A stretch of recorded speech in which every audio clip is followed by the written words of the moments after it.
We're going to continue topic 4.1, and we're going to talk about a different type of factoring, which you could do by the magic X. However, this is a special one. It's called difference of squares.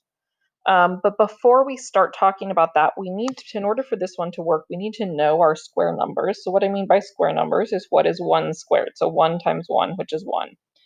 2 squared is 4. 3 squared is 9. 4 squared is 16. It's good to have a list of these. So you can just look at them. 5 squared is 25. So what's in this column here, those are the actual square numbers. 6 squared is 36. 7 squared is 49. 8 squared is 64. 9 squared is 81. 10 squared is 100. 11 squared is 121. 12 squared is 144. You will see 13 come up quite a bit. So 13 squared is 169.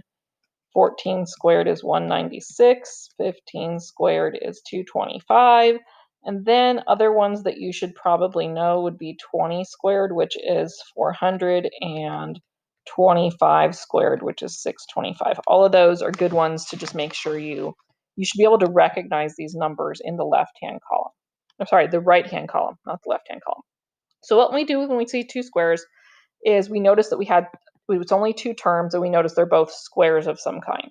So to take to factor them, we take the square root of the first one, which is just going to be a in this case. And then I take the square root of the second one, which is going to be b. We'll make one a plus and one a minus, because what happens when we FOIL that out, so let's FOIL it out really quick, we get a times a is a squared. A times b is negative ab.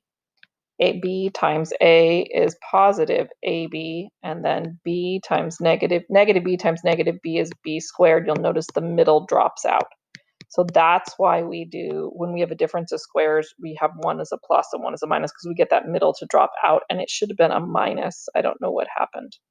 I had a typo here. That should have been a minus right there. It's negative B squared. All right, so I can do the same thing here as a quick practice. Take the square root of the front, I get x. Take the square root of the back, I get 2. Make one a plus, one a minus. All right, so that's all we're going to do. So we're going to make sure we know difference of squares here. So I notice it's two terms. I notice that 25 is on my squares list over here. So I'm going to take the square root of the first one, which is x, put that in the front. Square root of the last one, which is 5, put that in the back. Make one a plus and one a minus. I am looking at example 9 here. I notice I've got two terms. I notice that they're square numbers because 9 and 64 are on my list over here. So I take square root of the front, which is 3x, square root of the back, which is 8, make one a plus and one a minus, and I've got it.